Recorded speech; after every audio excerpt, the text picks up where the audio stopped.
शाम हो गई काली काली, अमावस की आई रात निराली, लड़ियां घरों की शोभा बढ़ाती, दिए जला घर आती उजियाली। नमस्कार, मैं हूं आपके साथ प्रगति शर्मा। दीपावली की आप सभी को बहुत बहुत शुभकामनाएं। दीपावली पर न्यूज स्टेट आपके लिए लेकर आया है ऐसा शो जिससे आपके घर होगी धन वर्षा, आएंगी खुशियां ही खुशियां। आपको बताएंगे किस राशि के लोगों पर मां लक्ष्मी के खास कृपा बरसने वाली है। साथ ही आपको ये भी बताएंगे कि दीपावली पूजा का पूरा विधि विधान आखिर है क्या। हमारे साथ स्टूडियो में मौजूद हैं आचार्य राज मिश्रा जी। बहुत बहुत स्वागत है आपका। धन्यवाद आपका प्रगति। सबसे पहले आचार्य जी जानना चाहेंगे कि दीपावली का जो ये त्योहार है बेहद ही शुभ माना जाता है, महत्व अपने आप में रखता है।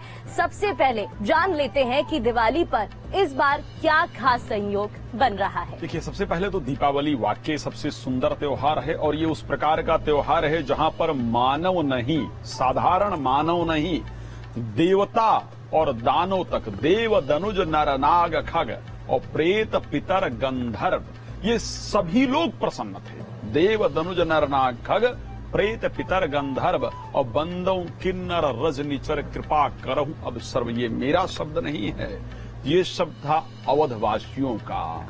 ये प्रार्थना थी अवधवासियों की कि हम सबसे प्रार्थना करते हैं और शास्त्र कहता है कि सर्वस दान दीन सब काहू और जे पावा राखा नहीं ताहू।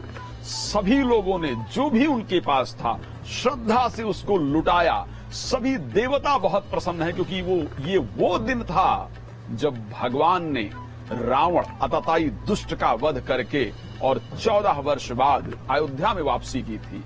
अयोध्या वासियों ने 14 वर्ष से कोई सुंदर वस्त्र धारण नहीं किया था, किसी प्रकार का उत्सव नहीं मनाया था। सिर्फ एक इच्छा थी कि राजा राम जिस दिन आएंगे, राज सिंहासन पर विराजमान होंगे, उत्सव का दिन वास्तविकता में वही होगा। और एक बात मैं आपको बता दूं, मैं कई कार्यक्रमों में अपने कहता हूं कि हम लोग भी देवताओं से कम नहीं है। उसका कारण है इसलिए कि राजा राम इस वर्ष क्षमा चाहूंगा अगले वर्ष अपने सिंहासन पर विराजमान होने वाले हैं और उनके आगमन का जो सुंदर संकेत है वो प्रारंभ हो चुका है। दीपावली पर जब भगवान राम का आगमन होने वाला था तो श्री रामचरितमानस के अंतर्गत गोस्वामी तुलसीदास जी लिखते हैं, सगुन होय सुंदर सफल और मन प्रसन्न सबकेर। सगुन होय सुंदर सफल और मन प्रसन्न सबकेर और प्रभु आगवन जनाव जन नगर रम्य चहु फेर। इस प्रकार की परिस्थिति हुई थी। पहले से ही सुंदर सगुन होना प्रारंभ हो गए थे तो अब भी वही सुंदर सगुन घटित हो रहे हैं। भगवान राम दोबारा से अपने सुंदर सिंहासन पर विराजमान होने जा रहे हैं। इस बार की दीपावली बहुत ही सुंदर है, बहुत शुभ संकेत बन रहा है दीपावली के अंतर्गत। इस बार की दीपावली स्वाति नक्षत्र के अंतर्गत पड़ रही है। स्वाति नक्षत्र आदि शक्ति माता लक्ष्मी का सबसे प्रिय नक्षत्र है। इस बार की दीपावली तुला राशि के अंतर्गत पड़ रही है। तुला राशि शुक्र की राशि है। तुला राशि आर्थिक वृद्धि की राशि है। तुला राशि काल पुरुष के सप्तम अंग की राशि है और ये वही राशि है जो माता लक्ष्मी को सबसे प्रिय राशियों में से एक मानी जाती है। इस बार की दीपावली सौभाग्य योग के अंतर्गत पड़ रही है, यानी ये वो दिन है जिस दिन नवग्रहों की आराधना, भगवान विष्णु, माता लक्ष्मी और भगवान गणेश की आराधना, कुबेर की आराधना आपके सुप्त भाग्य को जगाने वाली होगी, आपके भाग्य में वृद्धि प्रदान करने वाली होगी। तो अगर इस बार के योग की हम प्रगति जी बात करें ना तो आपके नाम की तरह वाकई इस बार जो दीपावली का पूजन है वो प्रगति प्रदान करने वाला है। जी बिल्कुल, वाकई ग्रहों का ये जो संयोग इस बार बन रहा है अपने आप में बहुत ही अद्भुत है। तो ये भी बताइएगा कि माता लक्ष्मी पूजन का शुभ मुहूर्त इस बार क्या है। इस बार वैसे जनरली ये हर बार देखा जाता है कि जो मुहूर्त होता है पूजन को लेकर के वो बड़ा मुश्किल से मिलता है, कभी छोटा छोटा मुहूर्त मिलता है। लेकिन इस बार अगर मैं रात्रिकालीन मुहूर्त की बात करूं, सायंकालीन मुहूर्त की बात करूं, मैं बहुत सारी डिटेल आपको देने वाला हूं आज मुहूर्त को लेकर के। सायंकाल जो मुहूर्त है 5:27 से प्रदोष काल प्रारंभ हो रहा है। सायंकाल में 5:27 से, मैं भारतीय समय अनुसार बता रहा हूं, इसको ध्यान रखिएगा, 5:27 से प्रदोष काल शुरू हो रहा है और ये रात्रि को 10:30 तक रहेगा। ये रात्रि को 10:30 तक रहेगा। इसी समय पर वृष लग्न भी स्पेशली व्याप्त होगी। तो ऐसे परिस्थिति के अंतर्गत वैसे तो 5:27 से लेकर के और 10:30 का ये मुहूर्त बहुत सुंदर है। उसमें भी जो वृष लग्न व्याप्त होगी, जो सबसे सुंदर मुहूर्त होगा अनुकूल, वो मुहूर्त 5:27 से लेकर के और 7:32 तक, जब तक वृष लग्न व्याप्त होगी, इस समय घर के पूजन के लिए सबसे सुंदर मुहूर्त रहेगा। जी प्रगति जी, बिल्कुल शुभ मुहूर्त के बारे में हमने जाना, लेकिन एक सवाल मेरे मन में आ रहा है, मुझे उम्मीद है दर्शकों के मन में भी आएगा। राम जी की पूजा की जाती है। राम जब वापस अयोध्या पहुंचे थे तब सब खुशहाली वाला माहौल था, उनकी पूजा करते हैं, लेकिन माता लक्ष्मी की भी पूजा होती है, माँ गणेश की भी पूजा होती है, तो ऐसा क्यों होता है? जी, सबसे पहले तो जब राम जी अयोध्या आए थे, मैं इसमें एक घर के सजावट का भी बड़ा सुंदर वर्णन आएगा, बिकॉज आजकल हम लोग इलेक्ट्रॉनिक चीजों पर बहुत डिपेंडेंट हो गए हैं, मेहनत नहीं करना चाहते हैं, जबकि भगवान की पूजा का नियम है कि हृदय से होना चाहिए। भगवान की पूजा हाथ से ही नहीं होती है, भगवान की पूजा हृदय से होती है। किस प्रकार पहली बार अयोध्या में दीपावली मनी थी और किस प्रकार अयोध्या में सजावट पहली बार हुई थी, श्री रामचरितमानस उत्तरकांड के अंतर्गत गोस्वामी तुलसीदास जी ने कहा है, बंदनवार पताका केतु और सबिन बनाए मंगल हेतु। सभी लोगों ने क्या किया था, अपने घर के बाहर आपको रंगोली जरूर बनानी चाहिए, पुष्पों से बना सके तो बहुत अच्छा है, और हाँ सब कुछ लगाएं, लड़ियां लगाएं, दिया लगाएं, अच्छी बात है, लेकिन आम के पत्तों का बंधनवार बना करके अपने घर के बाहर जरूर लगाएं। पॉसिबल हो तो एक ध्वज, पीले रंग का एक झंडा बना करके अपने घर के बाहर जरूर लगाना चाहिए। ये उस टाइम की सजावट है जब भगवान राम का आगमन हुआ। तब आपने कहा कि भाई गणेश जी की पूजा क्यों होती है, राइट, और लक्ष्मी जी की पूजा क्यों होती है, राम जी का तो आगमन हुआ। सबसे पहले तो इस दिन सभी देवता बहुत प्रसन्न थे। भगवान गणेश हैं या माता लक्ष्मी हैं या सूर्य, कोई भी देवता बहुत प्रसन्न थे। और श्री रामचरितमानस कहता है कि जिनसे जो प्रार्थना की गई उन्होंने वो प्रदान कर दिया। अच्छा, अयोध्या में ये सब कुछ हुआ क्यों था, इस संसार में बवाल होता क्यों है? शायद लक्ष्मी जी एक ऐसी हैं, धन के कारण सभी लोगों के अंदर बवाल होता है, धन के कारण बवाल होता है, और दूसरा बवाल होता है हमारी बुद्धि सही दिशा में काम नहीं करती। अगर हमारी बुद्धि सही दिशा में काम करे तो हमको सही क्या है और गलत क्या है उसकी जानकारी मिल जाए। अवध में क्या हुआ था, माता जो कैकेयी हैं उनकी बुद्धि फेरने का जो प्रयास किया, मंथरा की बुद्धि सरस्वती जी ने फेरी और वो जो विघ्न उत्पन्न हुआ, तो सबसे पहले अवधवासियों ने भगवान गणेश जी की बहुत श्रद्धा से आराधना किया और उनसे प्रार्थना किया कि हे प्रभु, अब तक जो इस संसार में विघ्न आए वो ठीक है, हमने स्वीकार कर लिए, लेकिन आप विघ्नहर्ता हैं, आप सद्बुद्धि प्रदान करने वाले हैं, आप विघ्नों को दूर करने वाले हैं। आज हम हाथ जोड़ करके आपका पूजन करते हैं, आपसे प्रार्थना करते हैं। आपके लिए कहा जाता है कि मूक हो ही बाचाल, पंगु चढ़े गिरिवर गहन। आज के बाद हमारे अयोध्या में किसी की बुद्धि इस प्रकार से ना बदले, इस प्रकार की परिस्थिति ना उत्पन्न हो। आज के बाद जो एक बार भगवान राम के राज्याभिषेक में विघ्न उत्पन्न हुआ था, ऐसा विघ्न दोबारा ना उत्पन्न हो, इसलिए गणेश जी की आराधना की गई। और गणेश जी ने आशीर्वाद दिया कि आज के दिन जो मेरी पूजा करेगा मैं उसको सद्बुद्धि प्रदान करूंगा, श्रद्धा से जो पूजन करेगा, और उसके जीवन के विघ्नों को दूर करूंगा। क्यों प्रॉब्लम उत्पन्न हुई? राज्य के कारण, लक्ष्मी के कारण। इस कारण से साथ में लक्ष्मी जी की आराधना की गई कि आप अवध पर ऐसी कृपा प्रदान करें कि आज के दिन जो श्रद्धा पूर्वक आपकी पूजा करे उसका भंडार सदैव बना रहे, उसके घर में धन धान्य की वृद्धि होती रहे। इसलिए गणेश और लक्ष्मी जी की विशेष पूजा होती है। खैर पूजा सभी की होती है, नवग्रह की पूजा की जाती है, तो राम जी के साथ इन सभी की पूजा होती है। जी बिल्कुल। पंडित जी, आपने दर्शकों को मंत्रों के जरिए ये भी बताया कि माँ लक्ष्मी की पूजा करने का विधि विधान क्या है, क्यों पूजा की जाती है। अब आपसे जानना चाहते हैं कि क्या राशिवार कोई ऐसे खास मंत्र हैं जिनका जाप करने से माँ लक्ष्मी की विशेष कृपा बरसती है? देखिए, सबसे पहले इस बार की दीपावली क्योंकि तुला राशि के अंतर्गत घटित हो रही है, तो खैर दीपावली सभी के लिए शुभ होती है, सभी के लिए कुशल होती है, सभी को प्रसन्नता प्रदान करने वाली होती है। लेकिन सबसे पहले आपको बता दूं कि इस बार की दीपावली मेष राशि के लिए, धनु राशि के लिए, तुला राशि के लिए और सिंह राशि के लिए बहुत लाभप्रद है। आपके समस्त मनोकामनाओं को पूर्ण करने वाली होगी ये दिवाली। किस राशि वाले लोगों को आदिशक्ति लक्ष्मी और भगवान गणेश जी की पूजा कैसे करनी चाहिए और क्या उनको श्रद्धा पूर्वक अर्पण करना चाहिए, सबसे पहले हम इसकी जानकारी आपको देने का प्रयास करते हैं। मेष राशि वालों को लाल पुष्प माता लक्ष्मी और भगवान गणेश को अर्पण करना चाहिए। बाकी सारी पूजा विधि से करें, लेकिन ये विशेष आपको अर्पण करना है। इसके अर्पण करने से भगवान गणेश और माता लक्ष्मी की विशेष कृपा प्राप्त होगी। वृष राशि वाले पंचामृत बना करके अर्पण करेंगे। मिथुन राशि वाले कोई हरा फल लेकर के श्रद्धा से अर्पण करें। कर्क राशि के लोग गंगा जल विशेष रूप से भगवान को अर्पण करेंगे, बहुत लाभ होगा। सिंह राशि के लोगों को कोई लाल फल लेकर के और श्रद्धा पूर्वक भगवान गणेश और माता लक्ष्मी को अर्पण करना है। कन्या राशि के लोग पान का बीड़ा, जोड़ा पान लेकर के श्रद्धा से भगवान गणेश और माता लक्ष्मी को अर्पण करना है। तुला राशि के लोग 5 वस्त्र लेकर के श्रद्धा पूर्वक अर्पण करें, फिर किसी ब्राह्मण को या किसी ब्राह्मणी को श्रद्धा से जाकर के दे दें। भगवान को अर्पण करने के बाद जाकर के देना है, समस्त मनोकामनाएं पूर्ण होंगी। वृश्चिक राशि के लोग 5 फल लेकर के भगवान गणेश और माता लक्ष्मी को चढ़ाइए बाकी पूजा के साथ। धनु राशि के लोग जो मिठाई आपको पसंद है ना, वही भगवान गणेश और माता लक्ष्मी को श्रद्धा पूर्वक अर्पण कीजिए। मकर राशि के लोग तिल से बना हुआ कोई व्यंजन, तिल से बनी हुई कोई मिठाई श्रद्धा पूर्वक भगवान गणेश और माता लक्ष्मी को अर्पण करना है।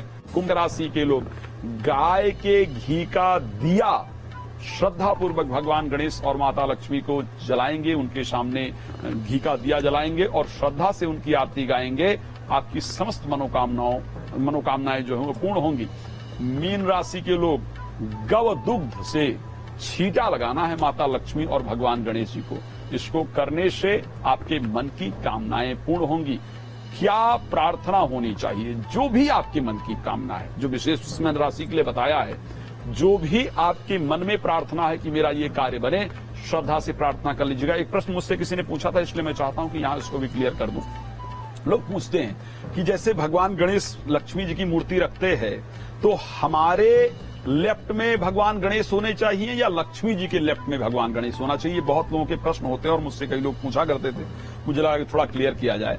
ये ध्यान रखिएगा, भगवान गणेश जी की मूर्ति जो है वो माता लक्ष्मी के बाएं तरफ होना चाहिए, यानी माता लक्ष्मी हमेशा गणेश जी के दाहिने तरफ रहेंगी। इस चीज को ध्यान रखिएगा। तो इसी प्रकार करके उनको स्थापित करने का प्रयास कीजिए। जी प्रगति जी। बिल्कुल पंडित जी, क्या कोई ऐसे मंत्र हैं, एक बार फिर से मैं जानना चाहूंगी, छोटे से मंत्र ऐसे कोई जो घर में ही बैठे जितने भी लोग हैं या भक्त हैं, उससे वो माता लक्ष्मी को प्रसन्न कर पाए? बहुत साधारण मंत्र है जिसको करके माता लक्ष्मी को प्रसन्न किया जा सकता है। अगर आप कर पाए, बड़ा सुंदर मंत्र बता रहा हूं, इसको लक्ष्मी गायत्री कहा जाता है। लक्ष्मी गायत्री करने से, श्रवण करने से माता लक्ष्मी की पूरी कृपा प्राप्त होती है।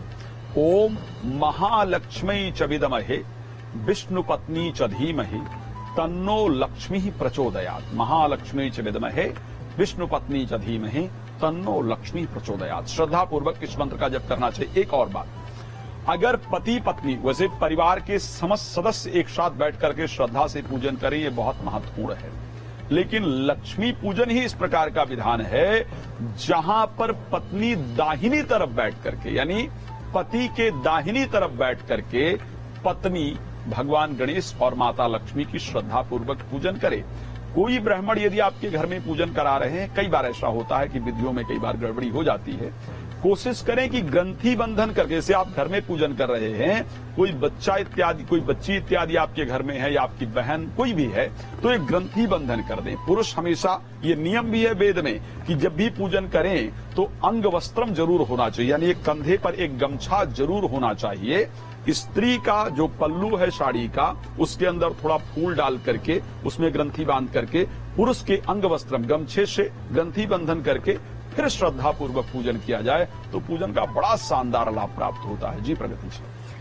बिल्कुल, ये भी बताइएगा, क्योंकि रात में जब हम दीपावली की पूजा करते हैं, माता लक्ष्मी की विधि विधान से पूजा करते हैं, तो ये भी कहा जाता है कि दूध जलेबी का भोग लगाया जाना चाहिए, काफी शुभ माना जाता है। ऐसा कुछ है क्या? देखिए, बिल्कुल शास्त्रोक्त तो नियम ये है कि जो सबसे प्रसन्नता प्रदान, देखो भगवान की पूजा में क्या होता है प्रगति जी, अभी का नियम क्या है कि जब आप कहीं पूजा का सामान लोग लेने जाते हैं ना, तो कहते हैं पूजा वाला घी दे देना। अब सोचो पूजा वाला कौन सा घी, कहीं अलग से थोड़ी ना आएगा। तो वो जो दुकान वाला है ना, वो भी एक बड़ा खराब सा घी रखे होता, सब सस्ता वाला, और वो उठा करके पूजा वाले घी पर देता है। मैं खुद अपने एक दिन की बात कर रहा हूं। एक दिन पूजा, ऐसे मैं कुछ फ्रूट खरीद रहा था, तो एक व्यक्ति आता है तो कहता है कि मुझे फ्रूट दे दो। तो वो एक अच्छे सेब दिखा, कह रहे यार पूजा के लिए चढ़ाने कुछ दे दो। तो पूजा वाले अलग से खराब फल उठा करके उसको पकड़ाता है। तो नियम ये है कि जो आपको अच्छा लगता है, जो आपको सबसे पसंदीदा है, आपका सबसे प्रिय है, वो भगवान को अर्पण करना चाहिए। तो क्योंकि एक समय था जब लोग दुग्ध जलेबी को, और आज के भी शब्द में अगर देखा जाए तो दूध जलेबी लोगों की बड़ी प्रिय एक जो मिठाई है उसमें मानी जाती है, एक प्रिय आहार में से माना जाता है। तो ऐसे परिस्थिति में इसलिए ऐसा नहीं कि दुग्ध जलेबी ही अर्पण कर सकते हैं, बल्कि वो कुछ भी जो मिष्ठान आपको बहुत प्रिय हो, वो मिष्ठान माता लक्ष्मी और भगवान गणेश जी को अर्पण करना चाहिए। क्योंकि जलेबी सबसे सुंदर मिष्ठान में से मानी जाती है, इसलिए उसको अर्पण करना बेहतर है। बिल्कुल, दीपावली के त्योहार की हम बात कर रहे हैं। साफ सफाई का विशेष यहाँ पर ध्यान रखा जाता है, लेकिन कई मान्यताएं हैं, ऐसा भी कहा जाता है कि घर में इस दौरान छिपकली दिख जाए तो वो शुभ होता है। ऐसा कुछ है क्या? और साफ सफाई रखना इतना महत्वपूर्ण क्यों हो जाता है? हालांकि वैसे रखनी ही चाहिए, लेकिन दीपावली पर खास तौर पर ध्यान रखते हैं। हम सबकी मम्मियां हैं, बोलती रहती हैं भाई साफ सफाई रखो, साफ रखो घर। ऐसा क्यों है? देखिए, क्योंकि रीजन ही है ना। कौन आया था इस दिन? भाई दीपावली के दिन कौन? सुप्रीम पावर पूरे यूनिवर्स की अगर देखा जाए, जो सुप्रीम पावर है भगवान राम, उनका आगमन हुआ था दीपावली को। तो जब, जैसे जनरल सी बात है कि भाई हमारे घर में पता चले कि प्राइम मिनिस्टर आने वाले हैं आपके घर में, तो आप क्या करेंगे? आप घर को इतना सुंदर सजाएंगे जिसकी हद नहीं। शायद जो सबसे महंगा, जो सबसे स्पेशल होगा, उस प्रकार अपने घर को तैयार करेंगे, उसी प्रकार का व्यंजन तैयार करेंगे एक प्राइम मिनिस्टर के आने पर, राइट? भगवान कौन है? भगवान राम कौन है? इस विश्व के प्राइम मिनिस्टर जिनको कहे जा सकते हैं, जो पूरे ब्रह्मांड के जिनको सुप्रीम पावर कहा जा सकता है, अगर उनका आगमन हो रहा है तो बिना सुंदरता के, बिना सफाई के, बिना पवित्रता के तो भाई उनका आगमन नहीं होगा। इसीलिए जितना पवित्रता रखी जा सके, जितनी सुंदरता रखी जा सके, लेकिन सिर्फ बाहरी सुंदरता से भगवान नहीं आते, इस चीज को ध्यान रखिएगा। सुंदरता बाहर नहीं, सुंदरता आपके हृदय में ही होनी चाहिए। कहा जाता है कि चाहे वो कूड़ा घर में पड़ा हो और चाहे वो कूड़ा आपके मन में पड़ा हो, दोनों ही बुरे लगते हैं, दोनों ही नुकसान करते हैं। तो ऐसी परिस्थिति के अंतर्गत सफाई भी होनी चाहिए, घर की सफाई भी होनी चाहिए, और अपने मन, अपने हृदय की भी सफाई होनी चाहिए, तो परमात्मा जरूर आगमन करते हैं। बिल्कुल, और ये जो गंदगी है परमात्मा से नहीं छुप सकती है, भले ही आप किसी और से कैसे भी छिपा लीजिए। ये भी बताइएगा, क्योंकि दीपावली के त्योहार पर दिए रखे जाते हैं, दीपों का ये त्योहार है, कोने कोने में दीपक हम जलाते हैं, लेकिन क्या कुछ ऐसा नियम है कि कुल 10 दीपक ही होंगे, या कुल इतने ही दीपक होंगे, या कितने भी दीपक अपने? नहीं, एक नियम है इस प्रकार का। जैसे जो दीपक का नियम है, सबसे पहले पूजा कहाँ करनी चाहिए? पूजा घर का जो मध्य का हिस्सा है, जिसको ब्रह्म स्थान अपने घर में कहा जाता है, जो बिल्कुल घर के बीचों बीच में। अगर आपके पास एक ही कमरा है तो जो कमरे के सबसे बीच का पार्ट है वहां पर, हाँ, नहीं व्यवस्था हो तो अलग विषय है, लेकिन अगर व्यवस्था हो तो घर के सबसे मध्य में इस प्रकार का प्रयास करना चाहिए कि मध्य में पूजा, आप अपना जो मंदिर अगर आपने बना रखा है कहीं पर, तो आप मंदिर में पूजन करें, लेकिन एक घर का जो ब्रह्म स्थान है, जिसको हम बीच का हिस्सा कहते हैं, जो घर का हृदय माना जाता है, यहां पर 9 दिया जलाने का विधान है, 9 दीपक को जलाने का विधान है, और एक चौमुखा, यानी टोटल 10 होना चाहिए।